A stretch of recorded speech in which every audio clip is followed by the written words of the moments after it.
Good evening, viewers. Yeah. I'm here today with Heath. Heathington. Heathington Freed. My online name, anyway. Yes. Real name Heath. One of the nerds. One of the gardening nerds. And he is on crack, and we're in his garden now, and he's just going to give us a show around, aren't you, Heath? What do you got? What the hell's this shit? Crap everywhere. It's a bloody mess, mate. Yeah, look, broadcasting some Asian greens and flowers and all sorts of things wow. down there. So what sort of greens are down there? So you got some pak choy, and there's some coriander in there, and some mustard, and... Oh, yeah, so this is... I tasted this before, the old pak choy. It's very tasty, isn't it? Mm-hmm. We got some Japanese shiso leaf. And what does that Coming taste into like? flower. It's got a marzipan taste, apparently. A what? Marzipan! I've heard that. Yes, so have I. For you. Moving right along. Moving on, this is pigeon pea. It's a nitrogen-fixing plant. Mm. And you can get peas from it, which are used in Indian cooking a lot. Yeah. Dal and stuff like that. Nice one. I would pull one out to show you the root nodules with a little... Oh, that's not that kind of video. Oh, I didn't come here to see your root nodules. Okay, back to it. Got some Queensland arrowroot. It's not really native to Queensland, but it's just called that for some reason. Wow. It's like a big canna lily. It is a canna, is it? It is indeed. Indeed. Beautiful. These chook-proofing fences.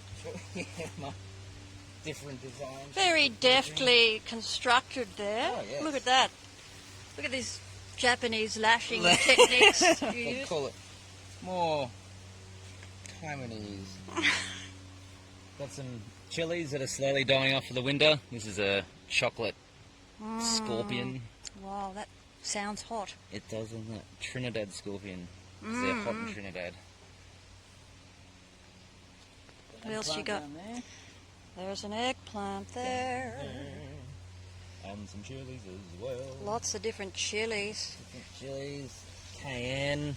Do you know there's only 6 kinds of chilies and everything else is a cultivar? Yeah, right. It's a bit like the dog thing. All the people think there's hundreds of breeds. I think there was 2 types of dogs in the whole world. Oh, this is nice. This is the African basil. It's got like a camphor kind of smell to it. It looks like it would be really hardy. Pretty. Very pretty. And that's a perennial you were saying before. It is. And the bees love it. And don't the bees love it? Keep those ones out of the shop. Oh. There's a nice apricot habanero. Wow. The old apricot habanero. You Look heard at it them, live. like a big Look at that. lot, like What a producer. tomatoes. I will be nicking one of those. Yes. Oh, yes. And what do marigolds do to the soil? They can be a Heath? soil fumigant. Fumigant? A fumigant? A what? So they can help against root knot nematodes. So they're often planted near tomatoes and stuff like that. And they can help in keeping nematodes away. They're also good insectary and bee fodder. And you get lots and lots of the seeds with every You do. flower pod. I fill my pockets with those when I see them. Pass them off everywhere. This is salvia. And it's used in making smudge sticks and that sort of thing. So it's got a nice smell to it when you burn it. But also very pretty. Bees love it, of course. And Even educated bees do it. Oh. some light deprived brassicas that I forgot about, so I won't be using them again. But some rocket, kangkong. Kangkong. What are you going to end up doing with this kangkong? Kangkong I'm going to put into just a big container, I think, like a swampy kind of container. Yeah, it's kind of, but pretty much a water plant, isn't it? Yeah, yeah. It'll grow out of a pond. Yeah. That's, just muddy shores and everything. Here's my polystyrene container of just some herbs and tomato and some warrigal greens. Mm-hmm.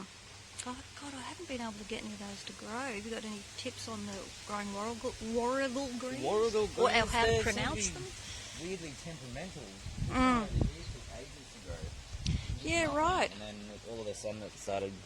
So you don't Going really again. know the tips? You just No. like some sort I of... mean, a lot of them grow on the seaside, and I've seen heaps of them up in the rocks of like East Sydney, like at the Gap, Mm-hmm. and they just they grow along with blackberries and everything. So Mm-hmm. maybe treat them like shit, and they might grow better. Main annual bed that I've just started putting a lot more little things in there for Main winter. annual bed. Is that a bit of fennel there? There is some fennel, yeah, a Bit of couple fennel. of broad You beans I got a got from neighbours. Bit of peas. So Peas. peas good to plant. Good thing for planting in the winter time, autumn, Yes, winter. absolutely, yeah, all the peas are good.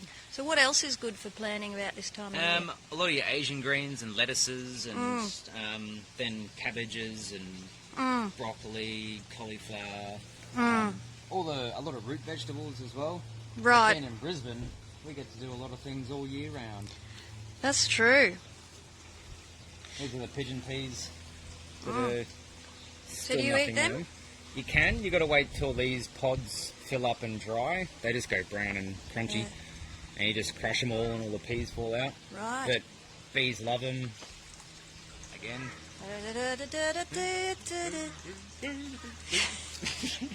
Is this one long stream that you're doing? Oh my God, Think of 10 we're doing an minutes, so- epic gardening nerds on crack. I just thought take 3 it'd be days nice to go. Oh, show us your garden. Yeah.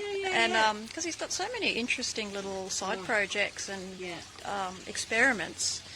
You're a star nerd Oh, yeah. Vietnamese mint, in one of these. and it's got bird's nest fungi growing in the bottom of it. Oh wow! See them? What do you do with that? Nothing. They're just breaking down all the organic matter in the soil. Ah. Like the grow medium. But these root pouches Root are pouches. made from recycled water bottles. And Okay. turned into fabric pouches, and what happens is, as the roots grow, instead of becoming root bound and going around in circles, Yeah. once they hit the edge, the air just prunes off the roots, so they True. remain healthy, but they don't get root bound. And Never knew that. And where do you get those thingies? I ordered them from a fella in Ipswich, but there are different types of bags you can get, different sizes, and What do you pay for that? for that size, probably about maybe $5 each, $6 each. Oh, gee, that's all right, isn't it? Yeah. And you can carry them around too. Yeah, I feel like I've got a You got a lime thing there, have you? Yeah. Finger lime.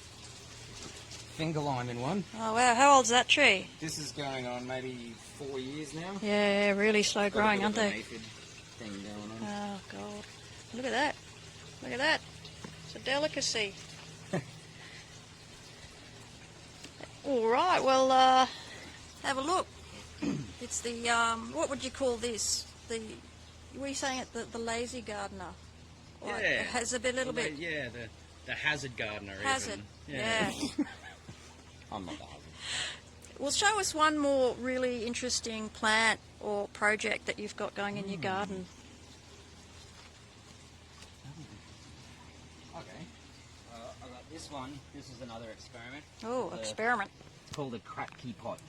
Oh, So- Jesus. How do you spell that? Kratky.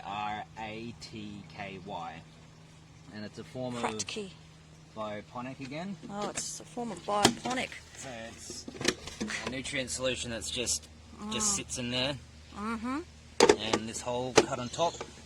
I got this from Reverse Garbage. It's a pool filter basket. And now the roots has just got expanded clay in there, and the tomato roots will grow through and into the solution. I actually made the solution incorrectly to begin with, because I'm experimenting, and so as you can see, it's had a bit of shock. But it's getting there. Well, you live and you learn. I like that meme you've got on your page. It says there's no mistakes, there's Just only experiments. Give us a thumbs up. Thanks a lot, Heath. Thanks for You're showing welcome. us your garden. Andy.